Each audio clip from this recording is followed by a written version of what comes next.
So I put up an announcement and just troubleshot through someone. So a couple of you I'm still not able to sync up. Make sure you're enrolled in the course. I think there's only one person that's showing me that isn't enrolled, but I'm not even sure that I feel like they're an old student that I had. So I'm not sure if that's something that's popping up from an old one. But getting them registered in both locations, someone had them registered in both from a previous semester. You might have to go on underneath your iClicker profile, which you log in here and then follow these steps. You might have to unregister and then like remove it and then re-register it and then it synced up okay. So if you registered in a previous semester, maybe try going underneath that iClicker profile, re-registering your remote there, and that should kind of settle all of our issues. But even if you still see zeros, like once we get that registered, everything will be okay. I can still see it as long as you have that physical remote. You can let me know the number. We'll get it manually updated. Okay. All right. Any other questions for me before we get started here today? All right, so we've got that current homework up there. You should be able to make a pretty good dent into that. But we'll pick up where we left off. I'll do a little bit of review, kind of touch on some things that we talked about last week, and then we'll kind of dive back into like that win versus profit maximization discussion we're having. So I had some data, and I just thought I'd kind of show that some of the stuff that we've been saying is supported by the data. So when we think about, one of the things we said was we're thinking about maximizing profits or wins. We're going to have, there's like, you kind of think about this as like the demand for wins from some specific team. If they're a monopoly in that market, they face a twice as steep marginal revenue curve. And we said we kind of had this constant marginal cost to a win, right? So one thing that's kind of interesting is the relationship. What we're trying to do is maximize profits, which would be the total revenue that comes from however many wins we get, and then the total costs, right? So we said one thing was that revenues are increasing with the number of wins. So here, I think this is a baseball, like 120 games. So here's kind of the number of wins.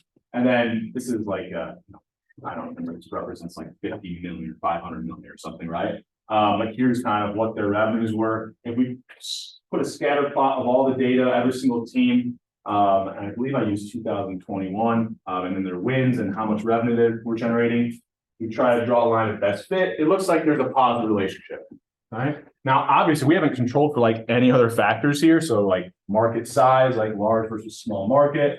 Maybe some of these cities have multiple teams, right? That could kind of affect some of it, but just based on a quick snapshot of the data, it looks like, yeah, as you win more games, you tend to see revenues be higher in that year, right? Same thing for costs, right? As we went on higher number of games, it looks like there's a slight upward sloping relationship in costs as well, right? Costs are increasing if we want to win more games. We have to spend more money on personnel, on our players, our coaches, et cetera. Okay, so this is kind of some support from the data for that. I like to try to introduce some kind of data into this. If anytime we're looking at theory stuff, make sure it's supported by what we actually see play out. Just some more interesting numbers, and then also kind of allows us to think about differences between these teams and the market for those teams' wins. Okay, so here I've got the 4 kind of major professional sports. These are generally the ones that we'll focus on. There's interesting issues in other sports. But these are the ones that we kind of think about are the largest industries, right? So these were 2016 values. You can kind of say I just put the top 3 in every single league. So what's one thing that if you just look across these top 4 leagues, with the exception of the NHL, because they got a few more Canadian cities, what's something similar about these teams? Yeah, the East-West Coast, but also like your really large cities, right? So Boston, New York, LA, Dallas is up there, but Dallas is a pretty big city. So a lot of these teams you see in the top valuations are also in the largest cities, right? Not only the largest cities, but the cities that are large and also have a lot of higher income individuals, right? So even something like Golden State, where you're thinking about being kind of in San Francisco, it may not be as large as some of these other cities, but their disposable income is maybe a lot higher than some of the other cities as well.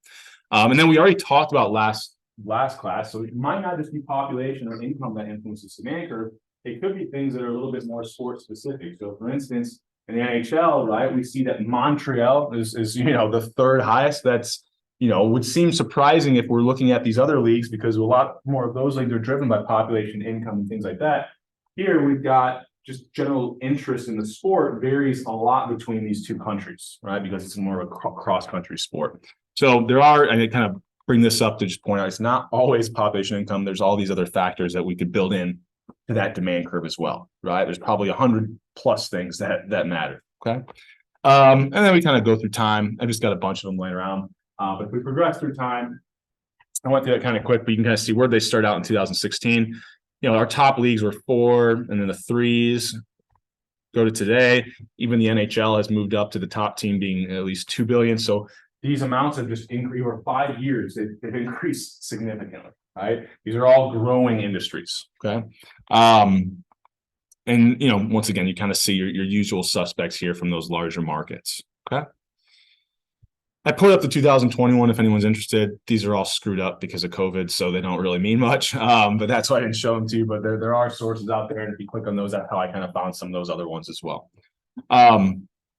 So we know that there's differences in demand not only across teams, but across the sport as well, right? We saw these very different valuations. So if you're just looking at the valuations here, what sport would you probably say, just based off of this little snapshot, has the highest demand? These valuations are correct.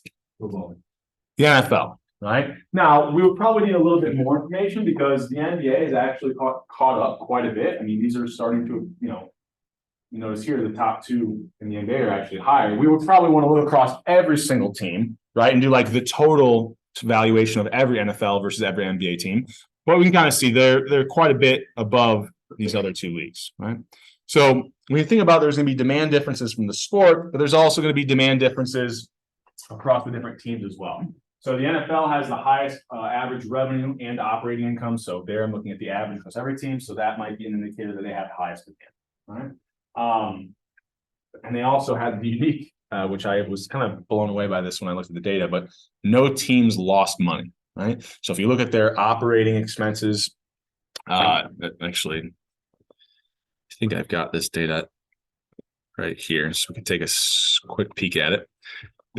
So you can go out and get their revenue, their operating expenses, their current valuation. I've got wins in here, but what you can do is go determine whether or not any team had negative profits. And in the NFL, at least the most current year or that I had all that data on was 2019. No team lost any money, right? So if we looked across. No, it did not. If we look across the other leagues, MLB, the average operating income, even though those top players were really huge, you notice the average is significantly smaller, right? And we've got actually 4 teams there that were losing money, right? Now, they can't do that forever. Obviously, salaries kind of fluctuate in terms of how much their expenses are year to year. It's not like if I have negative profits one year, I'm going to have to leave, right? It's over a much longer time period. But there were a couple teams that lost money there. NHL, we had 8 teams. In the NBA, there was only 2 teams that lost money, and they were significantly smaller markets, and we're having some down years maybe in terms of quality. Okay, so there's just some interesting things like comparing across leagues, but also within leagues, we see variation in these teams, right? Some teams are earning negative profits. Some of them were earning significantly high profits, right? So we're going to then try to think a little bit more about what that's going to do in our profit maximization market. Okay, so we noticed one thing that was common across all those top teams was kind of big cities, right? We talked about population playing a role. So we talked about this a little bit last class that, yes, size of the market matters. So if we have large markets, right, where did we say the profit maximizing point would be? It's just like every other market. Companies will choose the optimal quantity, which is now the optimal number of wins, where the marginal cost is equal to the marginal revenue. Okay. Where would the win maximizing point be? So we said we can think of the demand curve because we have linear demand, really is going to be our average revenue I think I broke it down to the more kind of the mathematics behind why that when the marginal cost is equal to our demand curve, this average revenue, we know that will be at profits are zero. So if we're just thinking about a snapshot for this year and we're wanting to kind of maximize our wins, we'll spend all the money that we have. Okay? Now, we could build more complicated models where maybe this year we actually go past that point and we borrow from future years or something like that. But we'll kind of keep it simple and thinking about they're just making this decision, for a snapshot in time. Okay? So here we would predict that, the number of win maximizing wins is higher than the profit maximizing number of wins for any team. Okay? Now, if I've got a smaller market team, what's going to be true about the demand curve for that smaller market team's wins?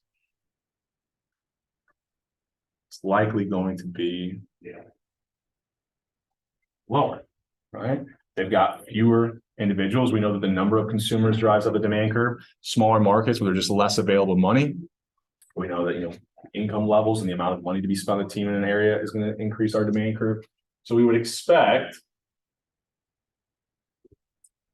maybe something like this, right? Where we see a lower demand and marginal revenue curve. Now we can think about here, I do this kind of unique, but once again, we can identify the profit maximizing number of wins for these small market teams where the marginal cost hits their marginal revenue. Now here I've kept it such that the marginal cost is the same between a large and a small market team. That's not a wild assumption. Your main cost is going to be the players and salaries. And so, to pay for the same number of wins, they would both probably spend a similar amount. Now you could build in differences here, right? Maybe you have to pay some players a higher amount to attract them to a smaller market to go play in Oklahoma City versus New York. And so maybe we actually do see kind of a shift in the marginal cost, which just makes things more complicated. So for right now, we'll just keep that kind of assumption that they're the same. And really, if we had higher marginal costs in these smaller market, it's just going to exacerbate the issue. You can kind of imagine as this marginal cost goes up, it just starts pushing the number of wins back further. Okay. So this is kind of like best case scenario if we don't have higher marginal costs in those small markets. And then the way I drew this here, it's wanted to kind of make the point that, possibly if the small market teams win maximize, even with a large differences in the demand curves, they could still end up targeting a higher number of wins than a large market team that profit maximizes. And I think we did some of this last class, but I'm just kind of reviewing and setting us up where we left off. Okay. So we already talked about there's variation, right? And you can kind of see here the most variation exists, or just looking at the range of values that we see for revenues, I think this was for variations, is definitely in the NFL, right?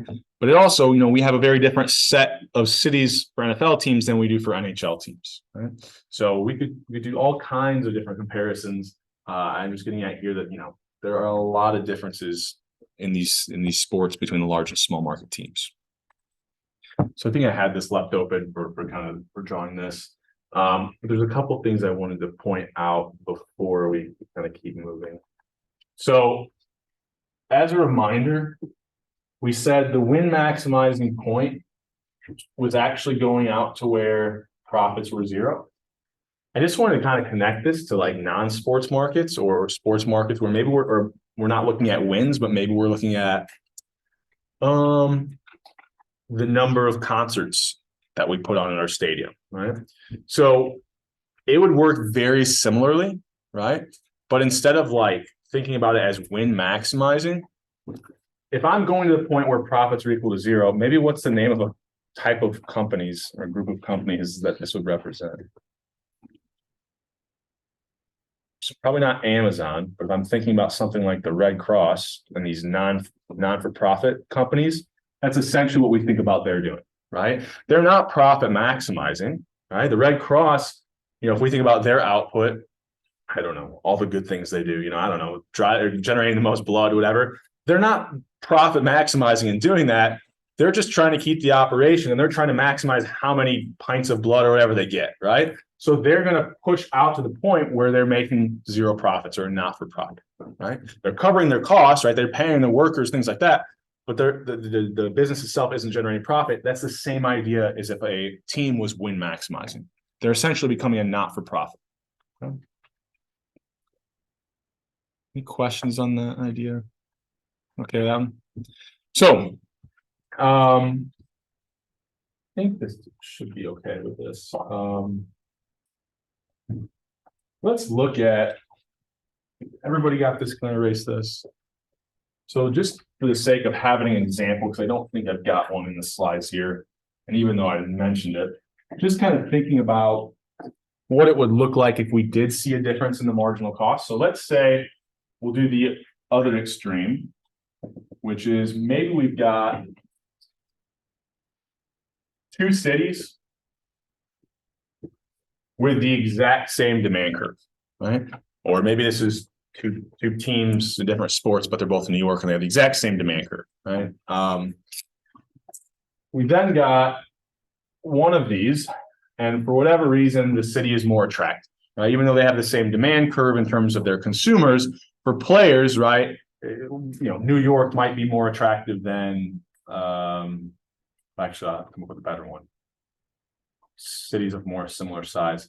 Nashville might be more attractive than, I don't know, Cleveland. I mean, I'm picking on Cleveland because I just don't get Ohio. But right, you imagine maybe they're similar size cities, but one of them like has a lot of opportunities for advertising more than the other. And so we'll think about here the marginal cost of getting additional wins. Well, Nashville's going to have to pay players less because it's easier to attract them to that city. All right. Or even you do the LA versus New York thing, right? There's opportunities to get into movies and things like that. So we can kind of see here, like even if we just think about the profit maximizing point, all we would do is thinking about if that city is a little bit less attractive, such that their marginal cost for wins, actually, probably a more comparable city would be Cincinnati, I would imagine, in terms of population. We can kind of see as my costs increase, that would just push the expected number of targeted wins down for that team. Right? So we can have demand differences, but even if we don't have demand differences, if we have marginal cost for each win differences across these teams, that would also predict that we see a different expected number of wins or targeted number of wins. Any questions on that before we keep moving? Okay with that. So not quite the same as a salary cap, close. You can think of it as, I'm jumping the gun, but since you're asking, it's interesting, right? So the marginal cost, think about that's how much I'm paying. It's like averaged out across all my players, right? To get one more win, I might have to pay 4 or 5 players and have a certain different quality measures, but it's some measure of how much I'm spending on talent to accrue these additional wins. So to think of more of like a salary cap, well, think about if I'm going from like a profit maximizing to a win maximizing point. This is representing I'm spending more on my salary. There is a certain number of wins that for this team, if I set the salary cap here, or as a league, I attempt to set a value amount that would equate to a certain number of wins for like the average team in my league. Well, now I can't spend past that point. So it's almost like with a salary cap, we're saying, look, we know they can spend more money out to the point where profits are zero. So we're going to try to set an amount that we don't believe if you spend that much money, you can get past this number of wins.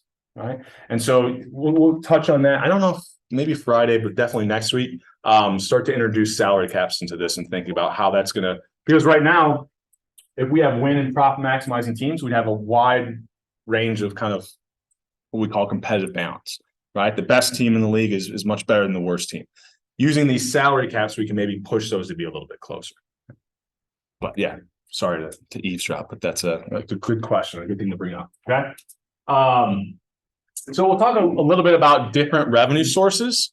Some of this is just some numbers, and then we'll kind of get into some pretty interesting things that a lot of these leagues do, which is revenue sharing. So we can look, and it's difficult to get amazing data for every single team, but a lot of it is out there. It just might be a little bit harder to kind of gather and put into one place. But we've got some main different revenue sources, and each of them is going to cause different variation in our demand curve, right? So this demand curve for these wins, it was like really factoring in everything: ticket revenue, ad revenue, broadcast, all this stuff. So we've got kind of the main ones that we'll think about. We think about our total revenue is really going to be a function of all of these different sources. And we said our demand curve essentially is reflecting kind of our average revenue. It basically, if any one of these goes up, it would increase our average revenue as well, or increase our demand. So ticket sales is kind of one of the main ones. Broadcast rights, and it's going to look a little bit different across different leagues, and we'll get into that a little bit more in a second. Licensing income, so just things like apparel, people want to make things that have the NFL insignia on it, or have, you know, team-specific insignia. Anything that's kind of sold at the venue that's not tickets, right? So there's a large amount of money generated from concessions, but also a huge one, I think we'll have time to take a look at it today, for like the naming rights to stadiums. Some of these companies are paying huge amounts to get the naming rights. That's going to be kind of another source of revenue. And then these league transfers, which is another probably term you've heard, like revenue sharing, right? So this is taking some of your high revenue earning teams, taking a little bit of revenue from them, and then giving it to your smaller revenue generating teams. And we'll talk a little bit more about that here as well. I just want to kind of outline the different categories here. Okay. So just to kind of go through this quick, because we've talked about the ticket markets a little bit. You know, just to look at the numbers, we got over 100 million, 130 million for the Knicks. Rangers are at 104, so NHL, NBA relatively high. There's a lot more variation in Major League Baseball. You know, you can kind of put the highest and lowest just to give an idea of the range. Like we're talking about 250 million for New York, but only 30 million for Tampa. But if we look at like the average team in Major League Baseball, it's kind of similar to those other leagues. So we have a lot more variation. I don't, you know, we could probably come up with reasons that's behind why. I know some people have kind of looked at, there's been some research about how long, like you see revenue for organizations that have been around longer be a lot higher, and you have a much wider variation in Major League Baseball of like when a team first started, right? So like, for instance, Tampa Bay is like, I don't know, at this point, they're probably what, 25-ish years old. New York is, you know, back to the beginning of the last century. So you've got a lot more variation there than you see like in, for example, the NBA, right? A lot of the NBA teams are within a much, you know, I think one with it, ABA and then joined, I have to look it up, but it was definitely past the 50s, right? So we have a much smaller window there.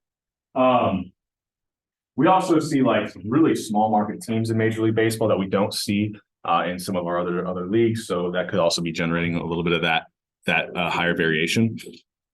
And then we get down to here, so we can think about all the things that impact, right? Number of games, stadium capacity, ticket prices. So you can kind of think about our ticket price. If we assume that ticket prices were really the same across these different leagues, we're still going to see significant variation in how much ticket revenue is generated. So I think it might be a little bit surprising if we're looking at the valuations that, well, how is, you know, the best team in Major League Baseball so much higher than the best team in the NBA? So what's kind of a main difference between maybe those two venues? Just the capacity, right? If you look at basketball arenas, the capacity is usually quite a bit lower, but there's also another major thing going on in Major League Baseball. They don't play 82 games, they play 162, right? So they've got way more games that they can sell. So even if they're selling tickets at a lower price and they're not selling as many of them, they've got twice as many games. That's going to make their ticket revenue a lot more impactful, right? The NFL, while they really care about ticket revenue, they know that they're somewhat limited, right? I mean, they just expanded to a 17th game because they know they can generate so much revenue with additional games. But right, they're limited in terms of the capacity, and that the season has to be a little bit shorter, right? They're just not going to have as many events they can sell these two, right?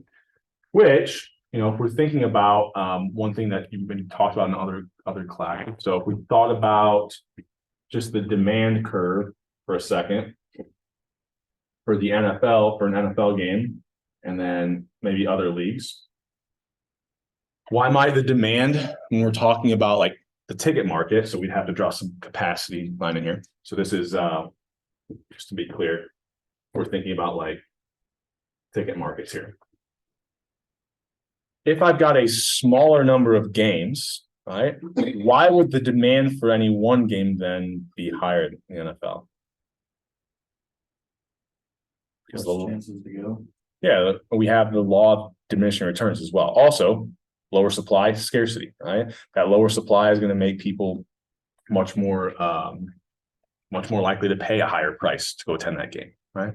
So we could kind of expect in the ticket market to see that when we have a smaller number of games, the demand for any one game is going to be much higher in that league, right? Same kind of thing for Major League Baseball, right? They've got 162 games. The demand for any one game might be significantly lower. So if you look at ticket prices for Major League Baseball versus NFL games, I mean, you can get some Major League Baseball tickets for dirt cheap. You know, you look at NFL, you're sitting in the nosebleeds, you're still going to be paying a pretty good amount of money, right? So we kind of have some of those things driving differences, stadium capacity, number of games. Obviously, differences in revenues depend on how much they can charge for each game, and every team's going to have a different demand curve. Then we also have this revenue sharing rule, which we'll see kind of works out kind of cool in our win versus profit maximization model, which is that it realizes that we have these small and large market differences, and that some of these teams are going to be able to generate significantly higher revenues. Now, one of the problems become, we'll look at some papers actually later on and look at this, but people are not willing to pay as much money for a game where they know the outcome, right? So if I go watch Alabama football play Ball State, I'm not going to pay a lot of money to watch that game. I might pay a lot of money to watch Alabama play Georgia because I don't know who's going to win, right? Or think about this in terms of fighters, right? If you've got like a dominant boxer or fighter and then they put them up against some no-name scrub, like I'm not going to pay for the pay-per-view, right? But if you give me two individuals, I don't know who's going to win this fight. They're both, arguably some of the best fighters that exist or boxers that exist right now. You're going to be a lot more likely to get people to pay for that pay-per-view.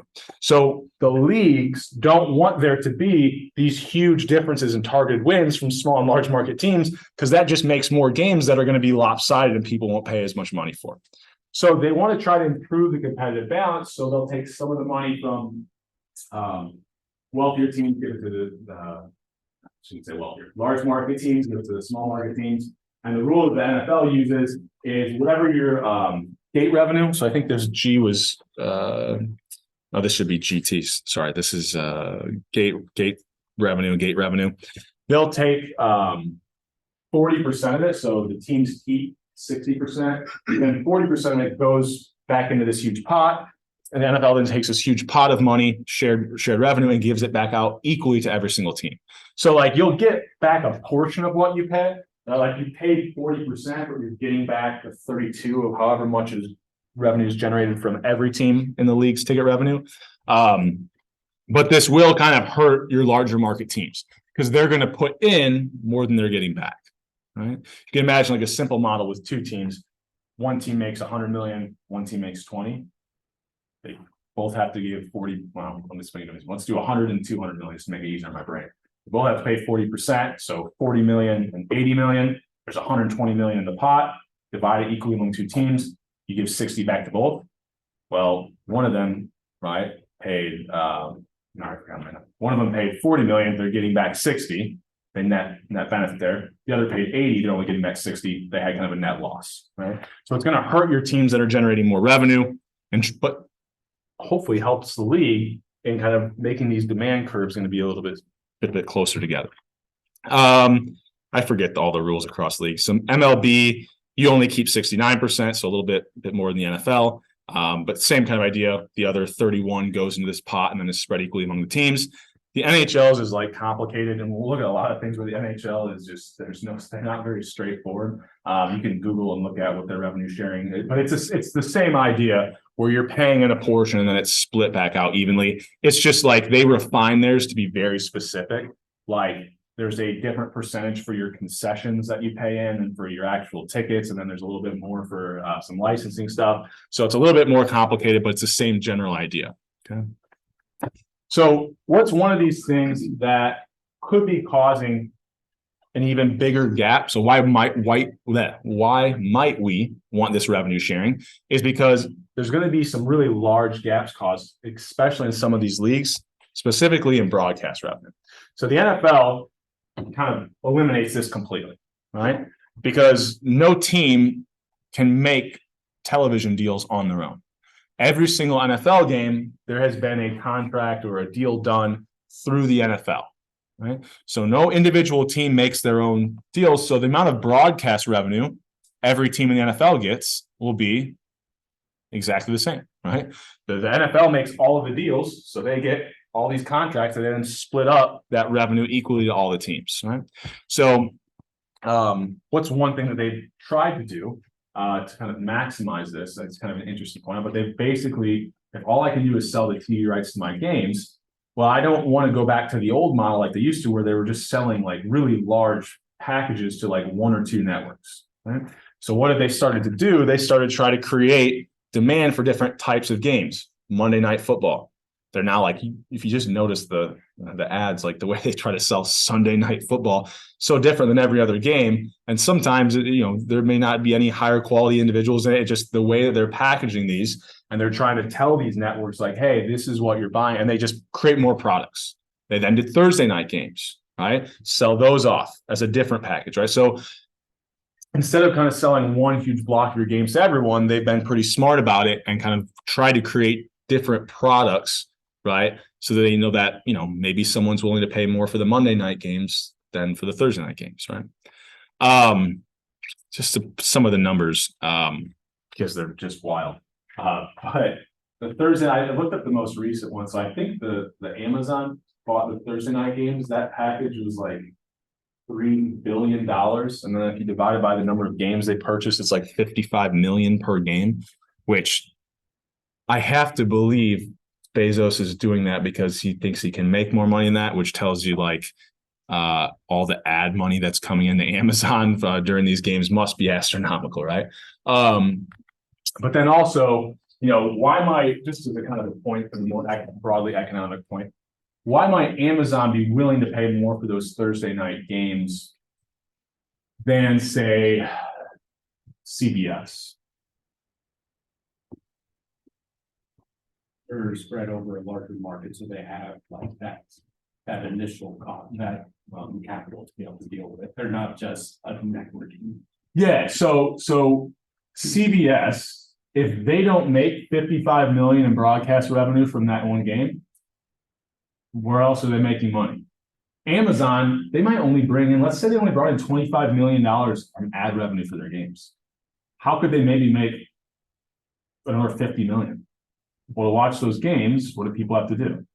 Maybe buy an Amazon Prime membership. Or as long as they're on Amazon, well, now might as well buy the Prime membership that I can buy all these other products, right? So they have this kind of like side business, right? They're not solely a network or not solely a broadcasting company. So when we look at some of the more recent deals, I think you'll see it move away from companies, and we do see it move away from companies like CBS, Fox, and you're starting to see these streaming services that offer multiple products because they then are not, held to just generating advertising revenue. If they're bringing people in, they can generate revenue in other ways as well. Sorry, that was a little bit of an aside, but I was thinking about that the other day. I don't know. So I couldn't get 2022's broadcast revenue yet, but it's about 20 million in 2019. Yeah. Like illegal streaming services for broadcast revenues. I don't know if I have not seen a paper that specifically looks at that.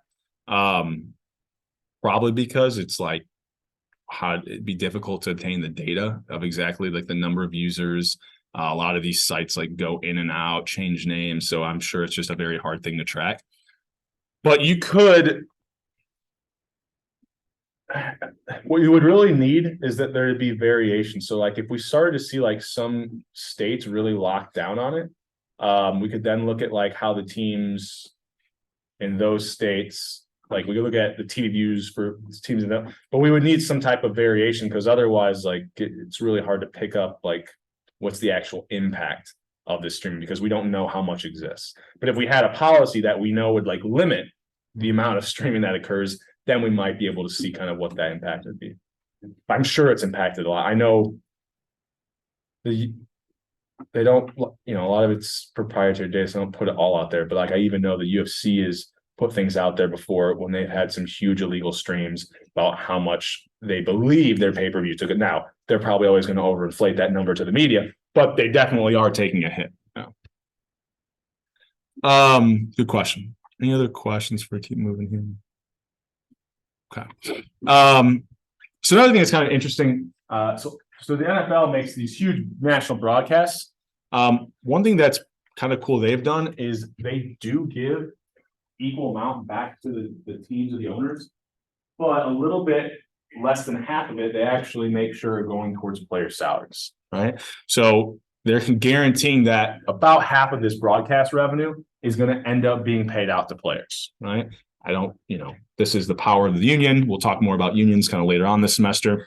And then we get each team making right around 321 million after they've taken this amount out for player salaries.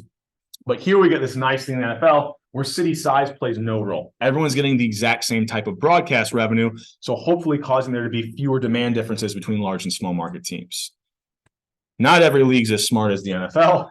And we have things like Major League Baseball, where they've got national broadcast contracts. So Fox, that TBS had a deal. You've got some other ones that have paid for these deals, but they also allow every team to make a local deal as well. So here we go. So there's MLB sells certain packages at Fox and they generate revenue and then they kind of give it back out, which is like the NFL does, kind of equally to every team. But then teams can also make these local deals and they do have to share some of it, right? But they're sharing 31, they're keeping about 70% of however much local broadcast revenue they make. And what do you think, what types of teams, like what teams would you expect in Major League Baseball potentially to be making the most local broadcast revenue? Large population. Yeah, large Chicago, New York, like these larger kind of markets. And so when you allow these local TV deals, you're kind of causing there to be larger demand differences because of this small versus large market, as opposed to making just these national deals or just the kind of selling to these major companies and not allowing teams to make individual deals. So we see kind of in Major League Baseball, that might be another reason that explain why we saw so much more variation in their overall revenues is because they have policies like this. Okay. I think I'll hold off until next class, but I will revisit this because we've got some vertical well, we're out in time. Let me see how far down I wanted to get. Okay. We'll go back here. I'll come back to this in a second. So I just wanted to kind of show you some quick graphics. But this is Major League Baseball, and you can see like the local broadcast revenue, very significant, right? These Kansas City, Denver, Miami, I mean, you're well below 50 million. Well, yeah, your top three players are all 100 million or more, right? So LA, New York, Boston, all up there. Okay. Then you can kind of look at market size and TV revenue, right? It looks like there's a pretty positive correlation if you just scatter plot that data. So we know that if we have these local broadcast deals, it's going to benefit our large market teams, right? Don't think I have anything here. So NBA and NHL, you can make these local deals, but it's even worse. You don't have to share any of that revenue. So this is, would this make it more or less equitable? Well, in the NHL, maybe there's not as much broadcast revenue available, but if I don't have to share any of it, what are my teams that are going to benefit? New York, right? These bigger markets, probably Toronto, I would guess, because of the differences in demand from Canada to US. So we would kind of see this gap grow, right? Because they don't have to share any of their local broadcast revenue. Just some numbers, just get an idea. It is quite a bit lower in the NBA and NHL. But we do see there's a huge difference in the local broadcast revenue for the LA versus Charlotte, So if they were a little bit, I would argue, especially, I'm not an avid watcher of necessarily either of these two. But it seems like the gap has grown quite a bit from the worst to the best teams in the league. If they were concerned with that, something that could be causing that is that we have these huge demand differences causing these huge targeted number of wins to be different between our small, large market teams. Maybe the NBA and NHL should institute something like the MLB has, where they're sharing at least a portion of that local broadcast revenue. Is that making sense? Any questions on that idea? So the one thing I skipped over is this idea of vertical integration. So I think I want to spend more time on this. So I'm going to say this next class. So we'll hold on to this until next class, but I want to do one more thing before we get out of here today. So we went through broadcast revenue. I'm going to skip around a little bit. Licensing revenue. I want to, yeah, here we go. So we've got all this revenue sharing idea. I've already introduced this. I probably should have had these in a little bit different order. I thought maybe we'd get through things a little bit quicker, but I want to at least introduce this idea before we get out of here today. So we've got this revenue sharing. And the way I've described it, we said the leagues are a little bit different, right? NFL shares all of it, but then you kind of have Major League Baseball and some of the other leagues sharing a portion or sharing another local broadcast revenue. So essentially what this revenue sharing does is it's kind of like taxes. Right? It's kind of like income taxes. If I make a higher income, I'm going to pay more in, right?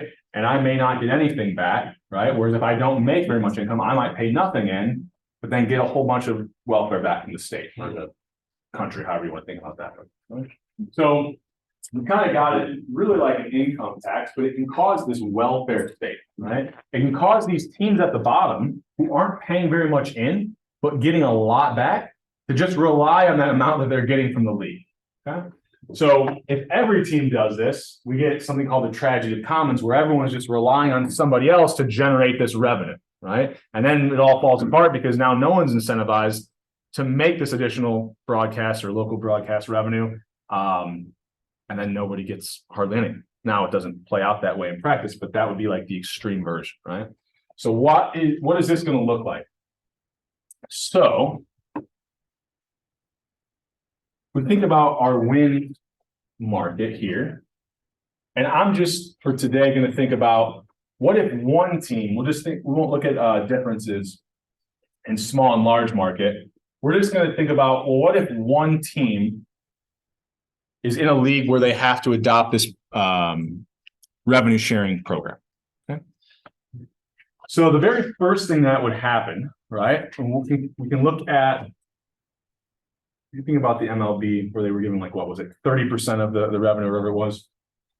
So whatever their marginal revenue was before, for every dollar they would have earned, they're now only going to keep 70 cents.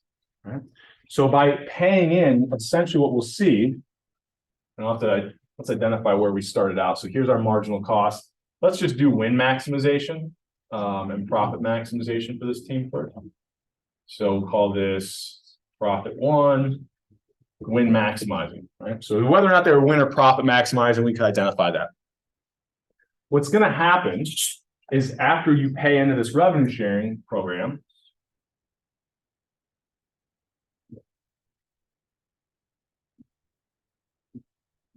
we get kind of a shift in our demand and marginal revenue, right? Because we're not keeping every dollar we earn now, we're paying a portion of it to the league. So essentially, initially, it's going to shift our our demand and our marginal revenue curve down, right? Which we then identified kind of our profit when maximizing points that would be right here. But there's another interesting thing that now happens, okay? So we said before, I could think of demand was like my average revenue, which was really just total revenue over quantity. My quantity is now wins. So you can kind of think about our demand being our average revenue curve. This is really what it was. We could rewrite it like this. Well, now we have whatever revenue we generated after we, paid the league. But now we're going to get, what do we want to call it? I don't know what I want to use here. So let's say, we'll call this RS, right? This is the amount of revenue sharing I get back from the league, right? So everybody pays in, but then we all get a certain amount back, okay? So now if I'm thinking about, well, where's my average revenue? This now is my total revenue. Like this is total revenue I generated, but now here was revenue I was just given.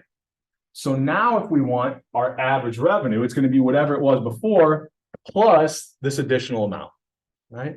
Or you can think about it as our total revenue was the total revenue we were generating plus this amount of revenue sharing we were getting from the league. If I want to turn it into average revenue, I divide by the number of wins.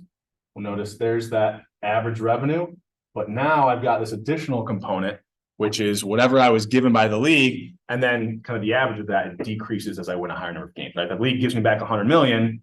Well, then the average amount of revenue sharing per win depends on how many wins that I get, right? If I get one win, the average was 100 million. If I get two wins, 50, 3, 33.33, so on and so forth. So what we end up with is this average total revenue curve, which now factors in this additional component, which was the amount of money I was getting back to the league. And it'll vary from whatever the old, whatever the demand curve should be. But that gap will be closing as I win more and more wins, right? Because then the average revenue sharing is becoming smaller and smaller. So with revenue sharing, we initially see the decrease in our demand and marginal revenue curve. But we also then have this average total revenue curve now that will vary from our demand curve because we were given this lump sum of money. Okay. So what happens? Well, now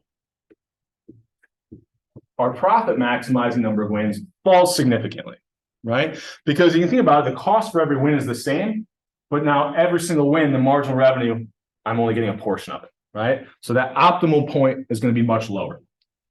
But where's my win maximizing number of wins going to be now? Well, we said before, we were setting it to the demand, where the demand curve hit marginal cost, because that was where our kind of average revenue was hitting our marginal cost, and with it constant was our average cost. So this is where profits were zero. So now where is my average, and average total revenue, right? Where does my average total revenue curve now hit my marginal cost curve? It's going to be out here. So now this is the part where my profits are equal to zero, right? Because before it would have been just up the demand curve, but now I have this additional amount of money I can spend, right? This revenue sharing that was given to me by the leagues. So I can now spend out to this point.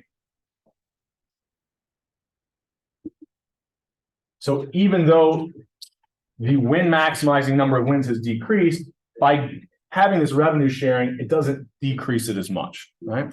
Now, the way I drew this, what do you think, what type of, would you say this is a large or a small market team? So it's kind of tricky, kind of tough. But a large market team should be paying in more than it gets back. So if we think about comparing its win maximizing points for a large market team, a revenue sharing program would actually drive them to a lower win total, because they're not going to get as much money back if they're spending all of their money out to the point where profits are zero. Well, this revenue sharing program decreased the amount of available funds they'll have. Now, if I had a small market team, this would look a little bit different because the amount of the shift in the demand curve. Well, think about it this way. If I'm paying in 40% of my local broadcast revenue, if I'm a large market team, maybe I generate whatever it was, $100 and some million. That's going to be $40 million I have to pay in. What if I have zero local broadcast revenue? I don't pay anything. My demand curve doesn't shift at all. So in these smaller markets where some of them aren't really generating hardly any revenue, they're not going to see much of a shift in their demand curve at all, because 40% of 100 million is a much larger number than 40% of zero or 10 million, to make an actual number, right? So a small market team would see a smaller shift in demand. Then when they have their average total revenue curve, it's actually going to push them, if they win maximize, to a higher number of wins. So I'll go through a model that looks a little bit more like that for a small market team next class. We'll talk about then how this revenue sharing help kind of close that gap between, we'll kind of have this plus small and large market up here. And then revisit vertical integration and kind of go through some of those slides I skipped through. Okay. So for everyone that's here today too, we don't have any questions, but I want to see if I can get everyone's working this, or I'm going to try to work on this afternoon, but also if by tomorrow afternoon you're not seeing everything sync up on Canvas, then send me an email with your physical iClicker and I can kind of do it manually. But like I said, probably unregistering it and re-registering it there under your iClicker profile should kind of help any of you who are still having issues. Okay. So any letter today, whatever you want, just getting recorded for being here, get the full 10 out of 10. Other than that, I'll see you guys on Wednesday. Oh, thank you for asking that. So the paper I put up there, it should be the newest dated one, which is No, not stadium naming. So NBA outcome uncertainty, the one that I updated the most recently, that's the paper that we will be going over Friday. The stadium naming rights, we'll probably take a look at Wednesday. It's just something that's in the slides. I wanted to kind of show you the paper that I was referencing. Okay. So NBA outcome uncertainty is what we'll go over on Friday.